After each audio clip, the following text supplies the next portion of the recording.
Buntag na usab mga kaigsunan. So karon lagi ta naka-live no kay gikan ta nagbiyahe sa Surigao aron sa pagseminar dito sa mga kapastoran pod. Ang katuyuan magkaiusa ang tanang kapastoran.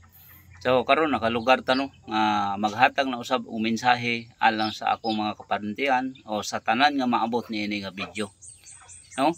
So ang akong katuyuan din ni dili lang yun ang pag-vlog kundi ang pag-evangelize po, lalo na po sa mga kaparintihan po nako. Tungod kay gusto po nako kung unsa ang akong nasabtan diya sa Biblia, ila usab nga masabtan. So mao ning rason nganong nagbuhat kog online evangelism. Aron i-invite sila sa pagtuon sa Biblia sa libre nga pamaagi nga gi-offer sa CCMC. Diintun-an nato ang Biblia gikan sa Genesis hantod sa Revelation. So, nganong kinahanglan yun natutunan ang Biblia, no? Kung atong basahon, din sa John chapter 5 verse 39, unsay giingon din nagtuon kamo sa kasulatan kay nagtuo man kamo nga diha ni ana makaangkon kamo sa kinabuhing dayon. Ang kasulatan mismo nagsaksi may tungod kanako, no? So mauna ang giingon ni Jesus, no? Kinahanglan tun-an nato ang balaang kasulatan kay ang balaang kasulatan mao'y nagsaksi kay Jesus. So, mailhan nato si Jesus, no? Di ba po? Bisan pa man diya sa Juan 17 verse 3, unsay giingon, ug kini mao ang kinabuhing dayon nga ang mga tawo moila kanimo nga mao ang bugtong matuod nga Dios ug kang Hesukristo nga imong gipadala. So pinaagi sa balaang kasulatan kung atong tun-an kini siya, diha nato mailhan ang Dios Amahan ug si Kristo nga iyang gipadala. So unsay giingon kinabuhing dayon. So mao na mga benepisyo mga kaigsuonan kung masabtan gayud nato ang Biblia. Ano man? Kay kung atong basahon diya sa Juan chapter 1 1 to 4, matud ba dinhi sa wala pay nabuhat bisan unsa, ang pulong diha na ang pulong uban sa Dios ug ang pulong Dios. Sukad pagayod sa sinugdan ang pulong uban sa Dios, pinaagi kaniya gibuhat sa Dios ang tanan ug walay bisan usa sa tanan nga nabuhat nga dili pinaagi kaniya. Diya sa pulong ang kinabuhi ug ang maong pulong, no? Ug ang maong kinabuhi mao ang kahayag sa mga tao. Amen. So mao nang kinahanglan gayud nato matun-an ang balaang kasulatan. Kay mismo ang balaang kasulatan ang iyang pulong gitawag man dinhi nga Dios. Diba? So pinaagi sa iyang pulong tanan na buhat, no? So kay katuyuan man sa Dios nga kita himuong balaan, so kinahanglan nga tun-an nato iyang pulong kay pinaagi niini mapurmata ngadto sa pagkabalaan diin mao'y iyang ginusto. Nga diin gusto niya makig-uban sa atoa sama sa panahon ni Adan. Sa dihang wala pa makasala sila Adan, sila na ay kinabuhing walay katapusan, no?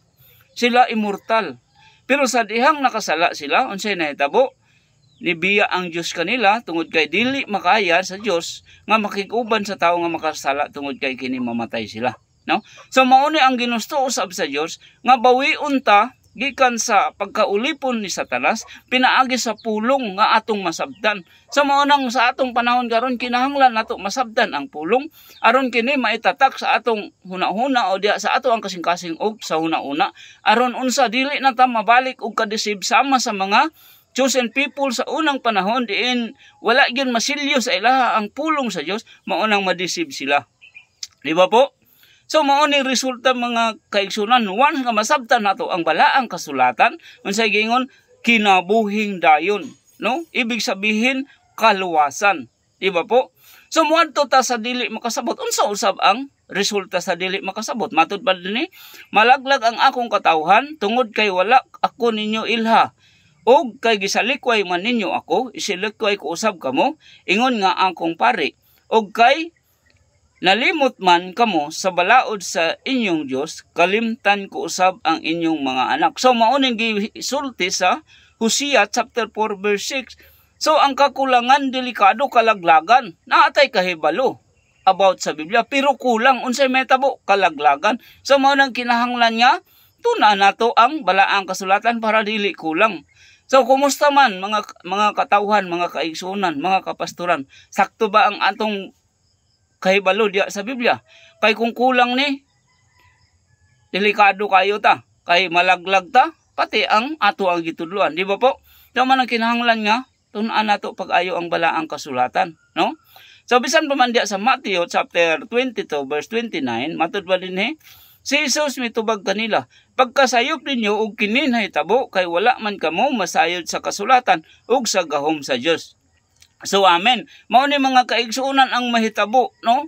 Kasaypanan once nga dili nato masabtan ang kasulatan. So unsay mahitabo tungod kay masipyat ta? Unsa ang resulta?